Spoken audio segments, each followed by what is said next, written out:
The accusations against the Las Animas County Coroner were disconcerting at best. Now a CBI investigation has confirmed the coroner did bury homeless people in mass graves, but he did not break the law. That's according to the Third Judicial District Attorney for Colorado, who reviewed the evidence. News 5 investigative reporter Megan Cloherty spoke with the DA in an exclusive one-on-one interview about his decision not to file charges. Well, Diane, as you know, we've been following this story for months, and while the CBI investigation found that some allegations against Coroner Dominic Verker were not true, the district attorney says some are, but they're not criminal. We also learned about a potential conflict of interest in this investigation involving the coroner's girlfriend, and I asked the DA about it. This is the moment that started the investigation, when during an exhumation of a homeless man by his family last fall, crews discovered he was in a grave with another person. It's just wrong. You just don't do this.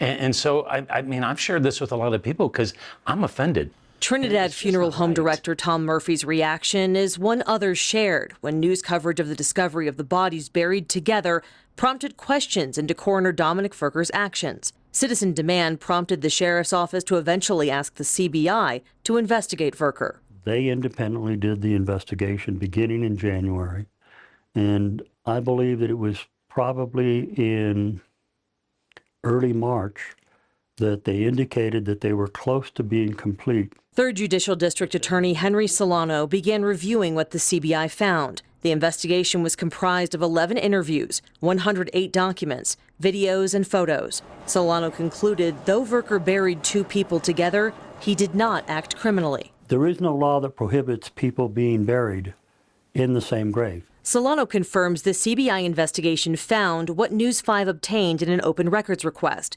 The coroner buried 5 indigent people here at Starkville Cemetery, just outside of Trinidad. It's unclear in the records whether he buried other individuals in the same grave. In this instance, there was no family to ask.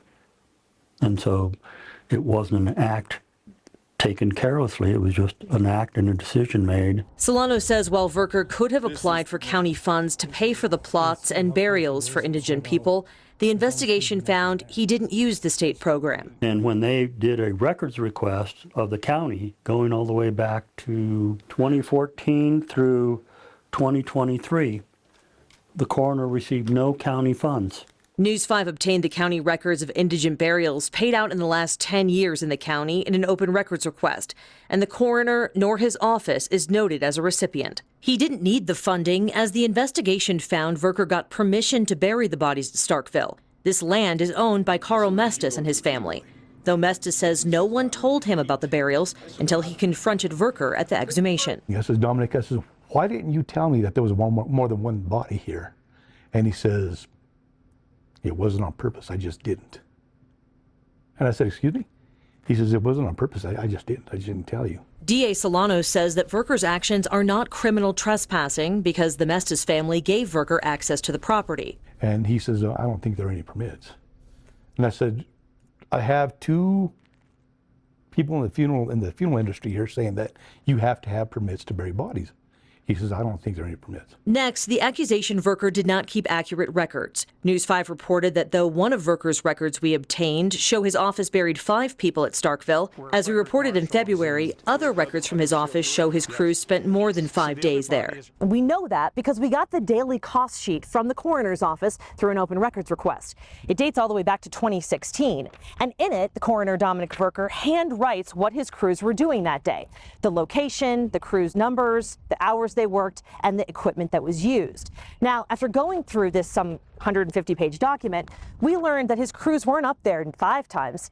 They were there 9 times. Did you have any difficulty making sure that, or checking the record, that the county employees and the county equipment was being used properly during these burials? There may be a grave dug and it covered the next day, but there were by my count, 5 that could be confirmed within the time period that we were talking about. So Solano says the CBI found the dates in Verker's records and the deaths and burials of the 5 homeless people lined up, and the county employees were not paid outside their regular salaries for this work. Does it surprise you that the CBI did not do any kind of body scan of that property or unearth any of those bodies to make sure that Verker's records were correct? It does not surprise me because, number one, the claim that a murder had happened was just merely an allegation without any basis. The murder he's alluding to is one theory of what could have happened to Dave Shire. The longtime Trinidad resident disappeared without a trace 2 years ago. Solano says the CBI investigated the allegation and found no evidence to support it. I do think it's very possible he was murdered. I think that my dad had a big, and he's not perfect, but he had a big heart. In January, we spoke with his daughter, Morgan Shire. She wants to know the identity of the person who crews discovered buried alongside the homeless man exhumed last fall. There's this real possibility that that could be my dad in there, and it's just like, why haven't we confirmed that? Shire was hoping the CBI would investigate the identity of those buried at Starkville. But Solano says there is no further investigation needed. The only conclusion I arrive at is that as to any of the claims that were raised in any of the different forums, we did not find, CBI or I, any factual support for any criminal misconduct. Finally, News 5 learned of a potential conflict of interest in the review of this investigation. The coroner's longtime girlfriend works in Solano's office. Did that ever come into a consideration of a conflict of interest? No, I will just come back and say she was not involved in any communication, at least at the direction of this office. She was specifically asked, and when the CBI ultimately did the review, and I am the only one in the office who reviewed the report and made the decision and wrote the final analysis. How'd it go? Good. Meanwhile, Tom Murphy, along with the Shire family, are spearheading an effort to recall Verker from the elected position he's held as coroner for 14 years. If we can do this, we'll have 60 days to gather the signatures. Murphy says the campaign to collect signatures continues, despite the DA's decision not to file charges. I spoke with Dominic Verker today and let him know we're doing this story and to see if he had a comment, but he has so far ignored my request for an interview and said he'd call me back. I'm still waiting for that call. While the criminal investigation is complete, the Department of Regulatory Agencies, or DORA, is reviewing allegations into whether the coroner violated state regulations. And sources tell me that investigation is nearly complete and on the desk of the director for consideration. Megan Cloherty, News 5 Investigates.